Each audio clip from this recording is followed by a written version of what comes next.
pueden hacer a la figura. Por ejemplo, pueden decir, bueno, a diferencia de los partidos políticos que tienen obviamente sus documentos básicos, estatutos, programas de acción, lineamientos, etcétera, etcétera, un candidato independiente no define ciertamente su ideología. Hoy puede opinar de este tema, mañana puede estar en contra, y es muy difícil, obviamente, realmente atinar la ideología como tal.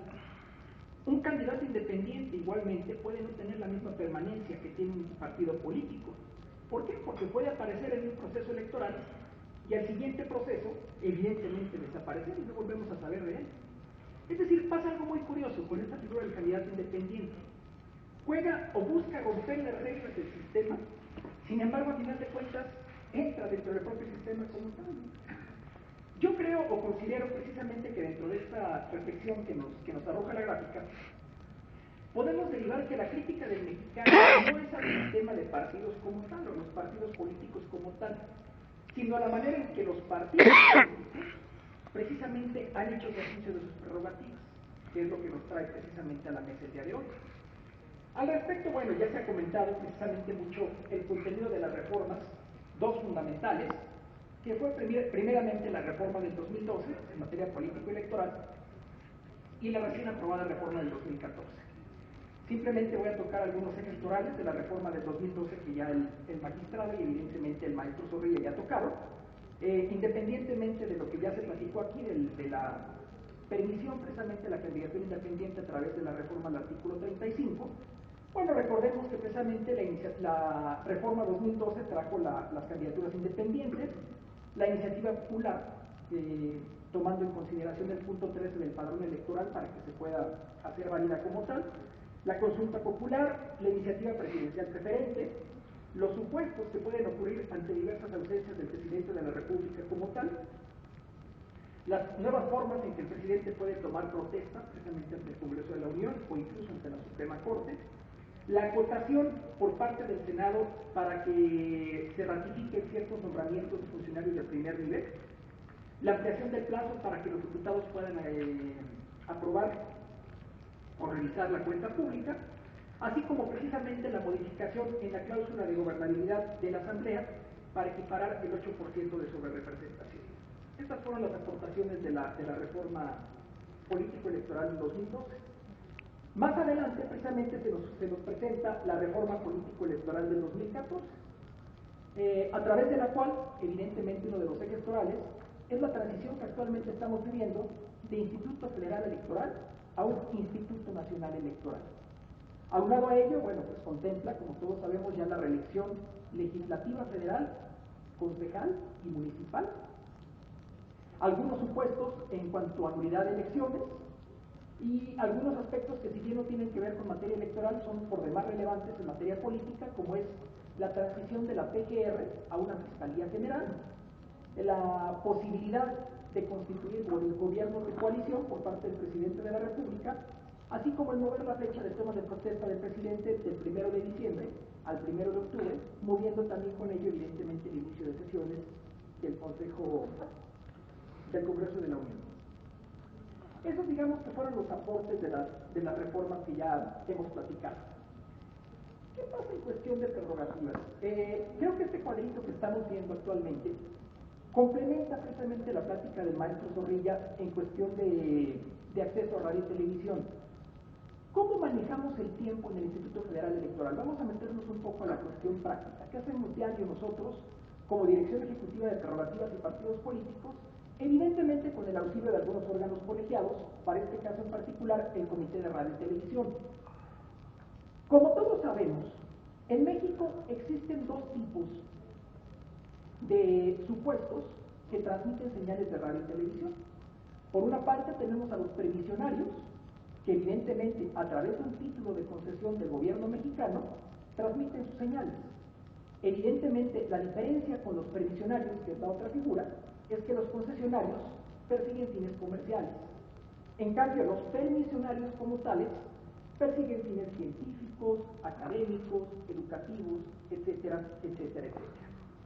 Dentro de estos títulos de concesión, existe la obligación de pago de estos concesionarios en dos sentidos, digamos. se le paga una cantidad al Estado precisamente por la explotación del espacio radioeléctrico de todas las ondas que transitan en radio y televisión, como lo mostraba el maestro Zorrilla perfectamente en el mapa de cobertura.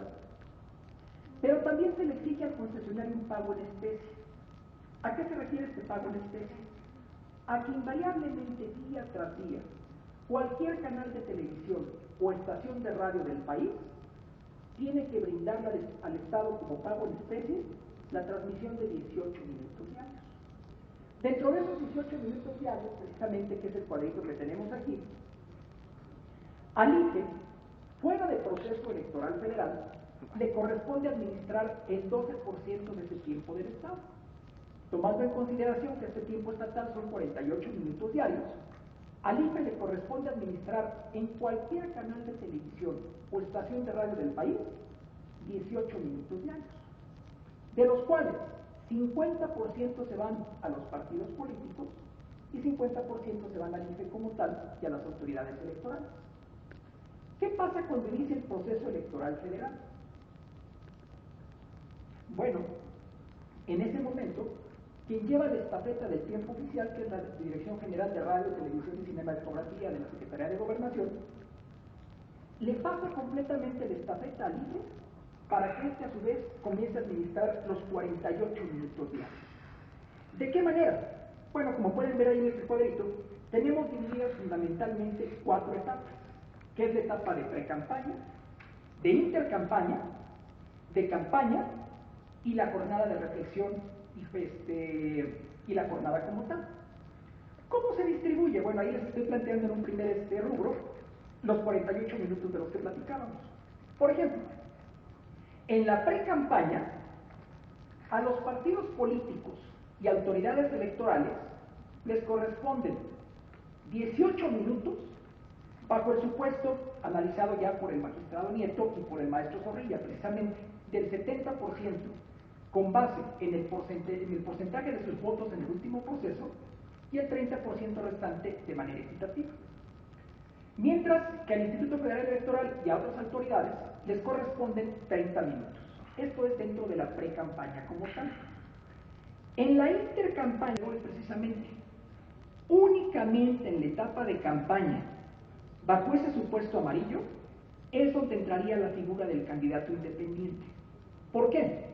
Porque se entiende, bajo criterios jurisdiccionales precisamente, que el candidato independiente no puede participar en pre-campaña. ¿Por qué? La etapa de pre-campaña es para posicionar al partido político como tal. De hecho, los partidos políticos tienen prohibido expresamente posicionar candidatos en esta etapa de pre-campaña. Por tanto, bajo una lógica, evidentemente el candidato independiente no podría participar dentro de la campaña. Es por eso que la bolsa se decida como se decida de tiempo, obviamente en radio y televisión, evidentemente únicamente tiene que ir dirigida a campaña.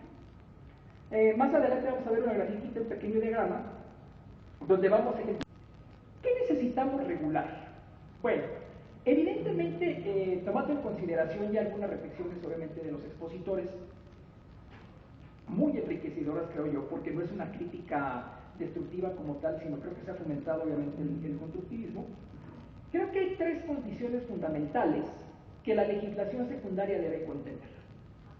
Primero, las condiciones de equidad y de certeza jurídica. Reflexionaba el doctor Nieto, tenemos que cuestionarnos partiendo de la base, ¿continúa siendo realmente equitativo el criterio del 70-30 creado, obviamente, para garantizar la equidad y la certeza jurídica como tal? Son reflexiones, obviamente, que el legislador ordinario, cuando cree la legislación secundaria, se tiene que plantear y, evidentemente, plasmar en la ley como tal. Ahorita voy a hacer una reflexión al respecto de cómo lo hemos enfrentado en el IFE como tal. Segundo, ¿cuáles tienen que ser los requisitos, las condiciones y los términos para llegar a ser un candidato independiente?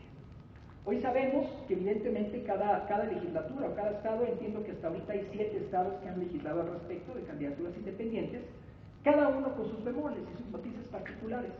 Sin embargo, no sería malo e incluso sería deseable que todas estas experiencias de los estados se unificaran y se crearan reglas generales. ¿Por qué? Por experiencia se los decimos, en el IFE nos hemos topado con la complejidad de instrumentar una reforma constitucional sin tener herramientas. Es decir, el Consejo General, la Junta General Ejecutiva y el Comité de Radio y Televisión literalmente han tenido que trabajar sobre las piernas acuerdos que garanticen precisamente el acceso a candidatos independientes, caso Quintana Roo y caso Zacatecas, como vamos a ver un poquito más adelante. Por tanto, evidentemente también se requiere una regulación de prerrogativas económicas y el acceso a medios de comunicación que ya reflexionamos. Y este último parrafito creo que es fundamental para que entendamos algo.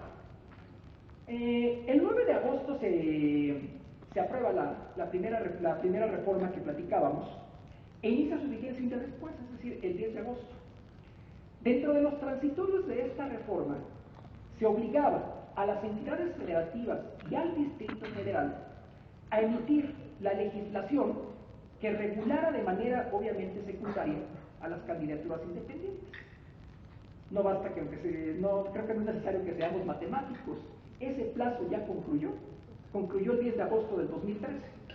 Podríamos preguntarnos, bueno, ¿qué pasa entonces si hoy en gran parte de los estados no tenemos legislación secundaria? Bueno, resulta ser que precisamente dentro de otro transitorio de la nueva reforma electoral, si no me equivoco es el sexto, establece que los estados están obligados precisamente a regular esta legislación secundaria hasta en tanto se apruebe la ley de partidos, conocida como nosotros, que regule el propio segundo transitorio de la reforma nueva y dándole obviamente al Congreso la facultad de regularla hasta el 30 de abril. Es decir, digamos, se les dio un periodo de gracia intrínseco a los estados para que concluyan con su legislación secundaria. ¿Qué pasa? ¿Qué hemos hecho precisamente en el IFE? Bueno, como les comentaba, evidentemente tuvimos que implementar ciertos mecanismos jurídicos o ciertas disposiciones para poder aplicar una reforma constitucional sin tener obviamente el soporte secundario que nos pudiera decir cómo operar esas reglas.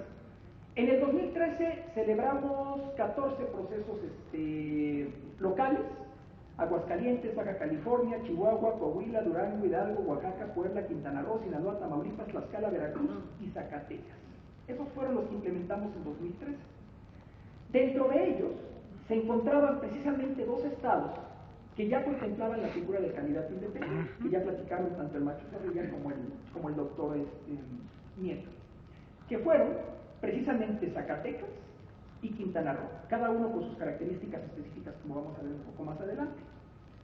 Para hacer frente a ello, resulta ser, y para garantizar precisamente el acceso equitativo a los medios de comunicación sobre todo, el IFE creó o aprobó el acuerdo CG 93 del 2013, dicho sea de paso por 6 votos a favor y 1 en contra del consejero Figueroa, si no me equivoco, precisamente que empezaba a regular estas bases a través de las cuales los candidatos independientes iban a acceder a los medios de comunicación como tal.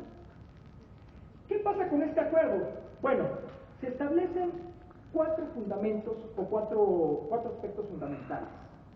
Primero, el IFE únicamente iba a reconocer el acceso a los medios de comunicación para las entidades que regularan o reconocieran las candidaturas independientes como tal.